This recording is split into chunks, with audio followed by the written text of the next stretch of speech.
first guest of my first live stream. So we'll see how this goes. So I'm going to invite R2 from After the Weekend. You know him. How's it going, bud? Good. How's it going, guys? Yes, his special guest is his online best friend. He is. He's one of my best online friends. Actually, even I would say not online friends. So I wouldn't be here without his encouragement. There are other people, of course. Lady Gunter, Lady Cap. She also gives me that great encouragement to do this show. So look, everybody was talking about eating mooses in the chat. Since we're talking about eating animals, this past weekend, JT being the great guy that he is, he actually sent little Spidey, my kiddo, a care package with a bunch of cool Arizona-themed tchotchkes and comic books and coloring book. It was great. He loved it. But he did have something in there for me. And he was nice enough to send a banana-flavored lollipop with a scorpion in it. Are you going to eat it on stream for me? Yeah. I'm going to eat it on stream. So let me cut it out of the wrapper. Don't do this at home. Don't be drinking on live stream and use a machete to open up a scorpion encased lollipop. But don't worry, Sam. He's gonna eat it. He's gonna eat it while we're talking. To quote my favorite cooking YouTube channel, which is Emmy Made in Japan, "Eat the ducky mas." Yeah, he's gonna eat it. So while we're continuing on, he's gonna eat the scorpion. So, does it taste good? It's supposed to be banana, right? It's the banana flavored is kind of mild. It's not bad. Oh, look, even my sister showed up. They did cut the stinger off of it, which I guess is good. Yeah, they don't. Someone in the chat was saying don't go poison yourself. I think it was Well, it would be sad if you did that. You know, to be a little bit of a nerd here, I want to say these are bark scorpions that they put in there, which are edible, but they're actually pretty venomous too. So if you were to get stung with the venom, that would not be. Like half the chat is literally saying this at the moment. No. I see Tabitha goes, shh, Matt Vader, let him eat it. He needs to eat it, yeah. You're not the one who has to kiss me at the end of the night, by the way, so.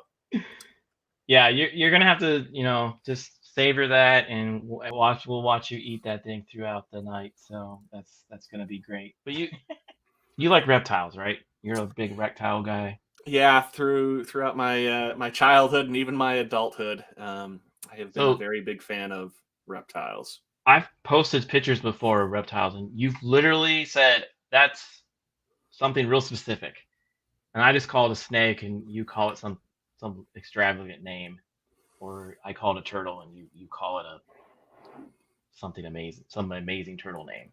So, where did you learn all your reptilian facts? It actually being in love with reptiles actually comes from me being in love with dinosaurs.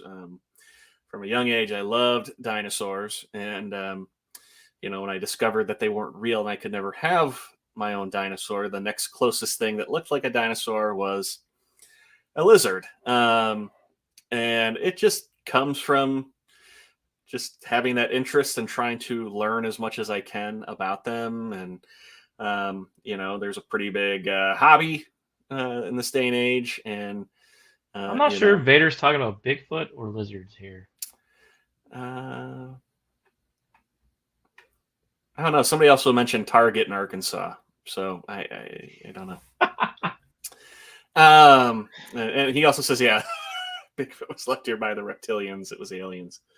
That makes sense.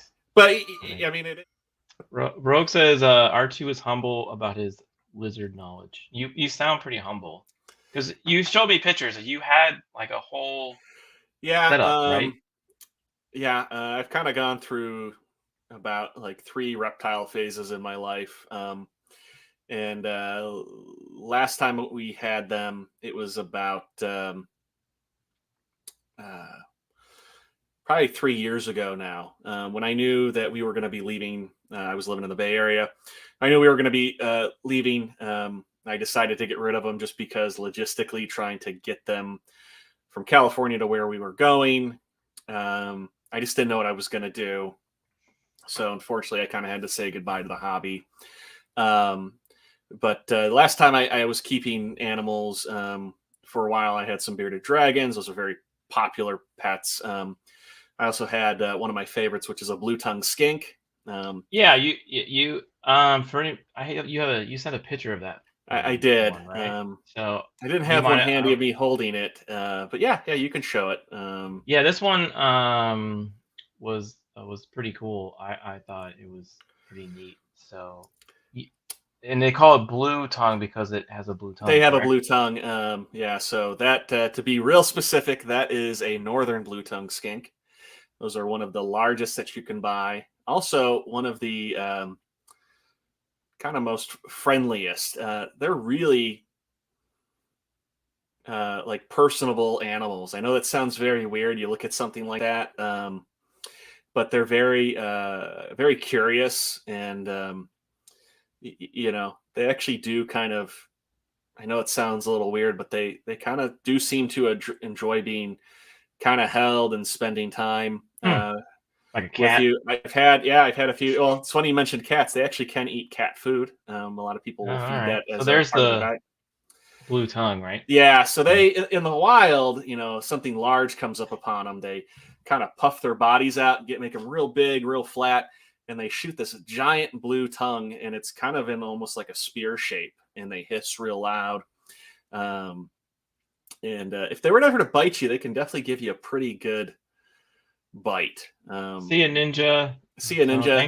Thanks for coming by. By the way, he's an excellent artist. You can follow him on Twitter as well, Instagram, Ninja. So he's a pretty cool dude. He does live art streams, and it looks like Vader's checking out too. He's going back to work. Thanks for stopping by on your lunch. Thank you for coming by, Matt. Appreciate it. That's awesome. Buddy. I do appreciate it. Thank you very much. Make sure you hit the like, and if you haven't subscribed yet, Vader, please do. That'd be great. Thank you very much. Don't work too hard, bud. He'll come. He'll do a thing on Salty Nerd and probably complain about working late again. So yeah, he does that. But yeah, if you probably got bit by him, it would probably be like getting pinched with a pair of pliers. I've been lucky. I've never been bit by any of the ones that I've owned. I've probably had about half a dozen in my life. But it's a rarity with captive bred animals. So the one that says his name was Moose. Yeah, the one that's funny. Showed its name was Moose. Was what I called him. But I had another one when I was a lot younger. He chased bears? No, I didn't chase any bears, but I had another one when I was younger, and I called it Blue, and it would when I would be in the room with all the cages, it would always come up to the door, and I would just open up the doors, and it would just kind of rest its head and watch me as I would be in the room doing stuff. It would never try to get out or like escape. You could just pick it right up, and I mean, like I would sit on like the couch with it, and it would just sit there on my chest with me, wouldn't move, just kind of enjoyed things, and other than it would occasionally poop on me. I don't know why it would do that, but Moose was pretty easygoing too. Other than sometimes animals can get what's called cage aggression. So like the cage is their home, and so they get real defensive. You take them out of the cage, they're fine. And so the wife, Mrs. R2, would hold Moose, but I would always have to get Moose out of the cage because Moose would try and bite anybody who stuck its hand in there. But once you took Moose out of its cage, Moose was an entirely different animal, was very sweet and easygoing and didn't mind anything. But for whatever reason, it was very, I guess territorial with its where it lived. But they're cool Sounds like it, animals, yeah. but they are expensive. Last that I knew, those guys go for about $200 a baby. Wow. $200 a baby? Yeah, so the baby. So when they're a baby, they're probably about that. So maybe about 4 inches in length. They give live birth. And how long was this one in the photo? So moose was probably about 18 inches in length. So they get pretty big. They're pretty big, pretty heavy. Yeah, that's an expensive taco right there. If you were to cook that one. You had another style lizard that you said it was your favorite too. Yeah, I believe that was this one. Yes, that is a Lychee gecko, also known as a Lychee gecko. That is the largest species of gecko in the world. They're found only on New Caledonia, which is a little group of islands between New Zealand and Australia. Those are very expensive geckos. I was actually lucky. I had some friends that actually bred them. Were downsizing. They had this one left, and they actually gave it to me as a gift. When I did part with him, I kind of regretted that I had to, but like I said, because of our situation, I had to pass him along. I did rehome him with a really good guy. He lives in Austin, Texas now.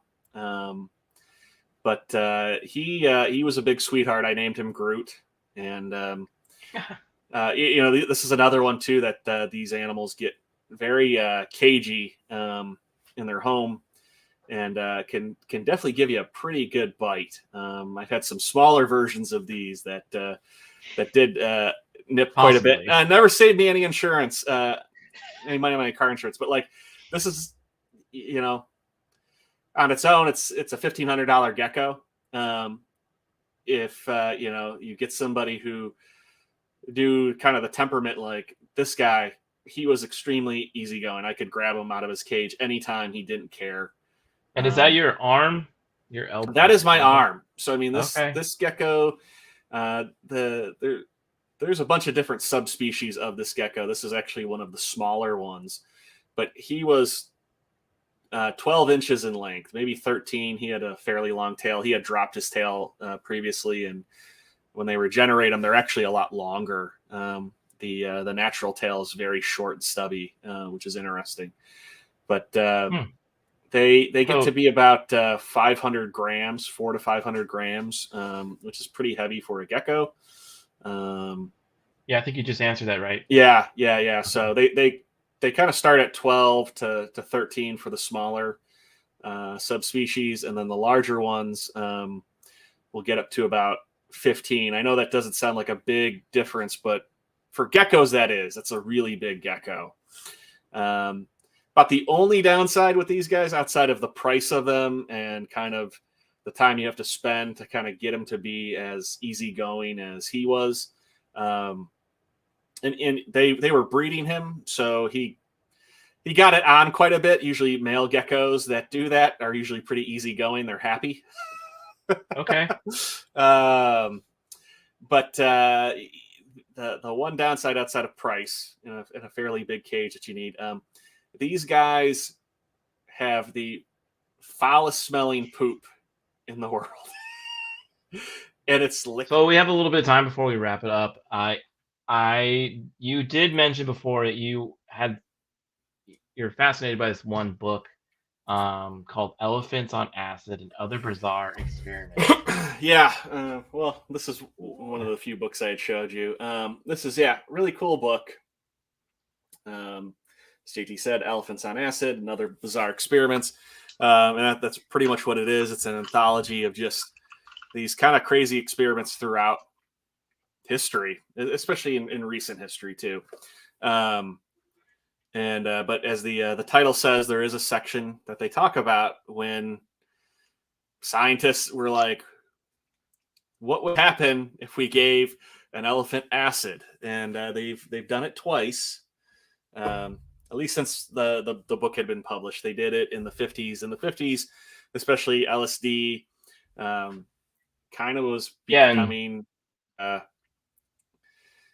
thing. It was Testing becoming a out. thing. Yeah, I mean, you know, doctors and scientists were studying it, kind of trying to figure out effects. You know, some kind of looked at it as a wonder drug, claiming that they could, like cure people of addictions through it, and but also too, like they could essentially they wanted to use it a lot of times as maybe some way to induce mental illness temporarily, so they could understand people dealing with it. It was kind of a way for them to take this, but the military also started to take a big interest in it because they wanted to use it as and as a you sent weapon. you sent me a graph when they did the two tests, and it seemed like the male and the female both kind of like their So aggression went higher, and yeah, their yeah. Well, now they did 2 experiments with 3 different animals altogether. I But think I have that. I think you shared that with me, yeah, so I have those numbers, and it's pretty fascinating because it kind of acts like Well, what a human would. I've never taken LSD, so I have no idea what it's like to be on it, other than what I've heard. But the first I time they did laughed it, at this one. they did it in the 50s, actually, in Oklahoma City. There was an elephant called Tusco, and 3 scientists performed the experiment, and they were trying to figure out, well, how much LSD do we give to an elephant, and kind of using methods based on more common medicine, typically by your body weight. They decided to give the elephant 297 or 287 milligrams, one of the two. Yeah. And they shot it with a dart that injected it. The elephant essentially went insane, stampeded around, and then eventually stopped and collapsed. And for whatever reason, the LSD actually made the muscles in its throat swell up. It suffocated, unfortunately. Okay. And they kind of were like, still even, one, they felt terrible about doing it. They never wanted to do that. But they tried to revive the elephant. But they couldn't actually figure out too necessarily if, how the LSD kind of caused that. Even after an autopsy. And another thing too that they were trying to induce is elephants, when during mating periods, they go into, I want to say, I think I might be saying it wrong, but it's like must, and they secrete like this sticky stuff out of a gland between like their eye and their mouth, so like their cheek area. They were trying to get it to see if they could induce that, because they thought maybe it could change the mental state of it. Didn't happen. Well, one of these guys went off to UCLA, and another scientist there heard about it and decided he wanted to try this experiment again. We don't know the elephants that he used, but he found a private owner. And part of it was, if anything happened to the elephants, he had to replace them. But somebody had a male and a female. And what they decided to do this time, instead of injecting it, they actually put it in the water supply for the elephants. So that way they could put a more appropriate dose in there, but also too, as the elephants ingested it, that's what they would take. So they actually tried 2 different batches. They did a lower batch and a higher batch, but really all that happened was, at first they got a little aggressive, and then they kind of mellowed out. Yep. They would kind of sway back and forth. They would chirp a little bit, but kind of once all the water was gone, 24 hours later, they were both normal and fine and never had any issues. How's the scorpion going? I haven't gotten very far because we've been doing a lot of talking. Oh, well, I'm sorry. As a sucker, I mean, the banana's not bad. Definitely, like, if they made this just on its own. Actually, I think one of the claws is kind of, it is. There is a claw. You can't see it, but on the back here, there is a claw sticking out.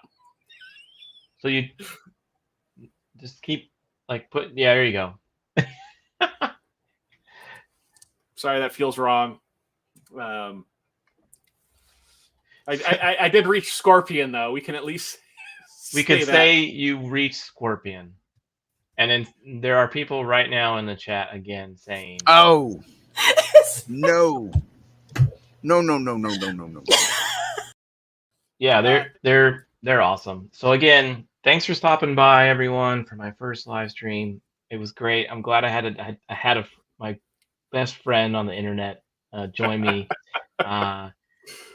But you're gonna expect this just exactly what you saw, about an hour of random interesting stories, facts. There might be an interview or two, and then we'll try to shout out and and shout out some other channels out there to kind of just spread the word that the great community that we have out there. Because again, we help each other. We scratch my back, I scratch theirs. So we'll show that the internet is so helpful, and we can kind of help everyone else. So thanks again for coming by, and we appreciate it.